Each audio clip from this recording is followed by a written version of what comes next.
Hari ini sambungan firman Tuhan saudaraku pada tanggal 1, di mana dikatakan kita harus memiliki visi ke depan. Visi itu harus jelas, visi itu terang, sehingga hidup dalam hati kita. Kita rindu memilikinya, sehingga seolah-olah sudah kita kandung, sudah jaya dalam hidup kita. Maka Tuhan akan membawanya menjadi kenyataan. Dalam segala sesuatu yang sudah dikandung pasti dilahirkan. Seperti seorang ibu yang sudah mengandung, dia mesti melahirkan. Demikian kalau kita mengandung, saudaraku, janji-janji Tuhan di dalam hidup kita, yang berarti kita sangat merindukannya, dan kita percaya penuh jaya dalam hidup kita. Kita bayangkan siang dan malam, hidup dalam hati kita siang dan malam, maka Tuhan akan membawanya menjadi kenyataan. Karena ada kuasa dalam iman.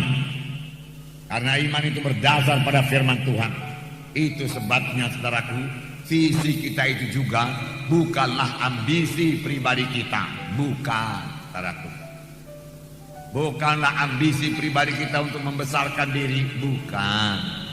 Tetapi sebagaimana dikatakan firman Tuhan itu saudara, Roh Kuduslah yang memberikan penglihatan. Roh Kuduslah yang memberikan visi-visi kepada kita, ya, mimpi-mimpi kepada kita. Dan sepanjang kita terus, saudaraku, memegang penglihatan tersebut, mimpi-mimpi tersebut, saudara, itu menjadi visi kita, maka hal tersebut pasti menjadi kenyataan di dalam hidup kita. Amin. Tidak salah juga memiliki visi yang badaniah, saudaraku, ya. Saudara, sepanjang itu daripada Tuhan. Tetapi sebagai anak-anak Tuhan, saudaraku, fokus hidup kita ini adalah untuk Tuhan semuanya. Amin, saudara. Ya, amin, saudara. Ya, haleluya.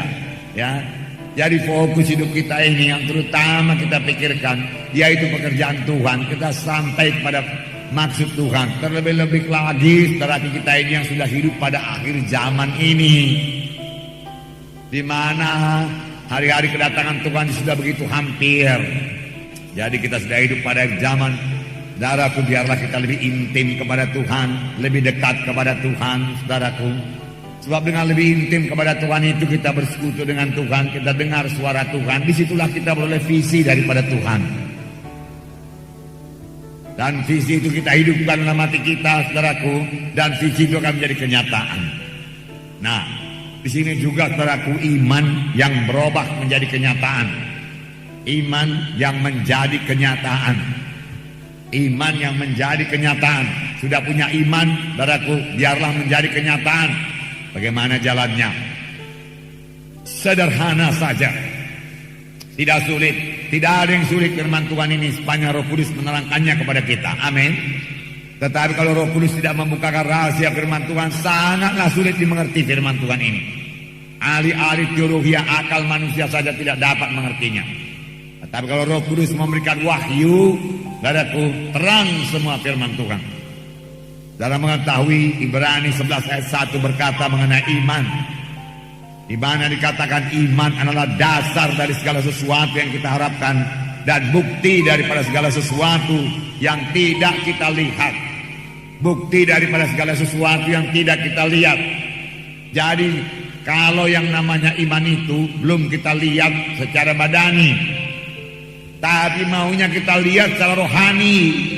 Ini yang dinamakan visi. Sudah hidup dalam roh kita, dalam pikiran kita, dalam hati kita, tetapi belum jadi kenyataan dalam dunia badani ini.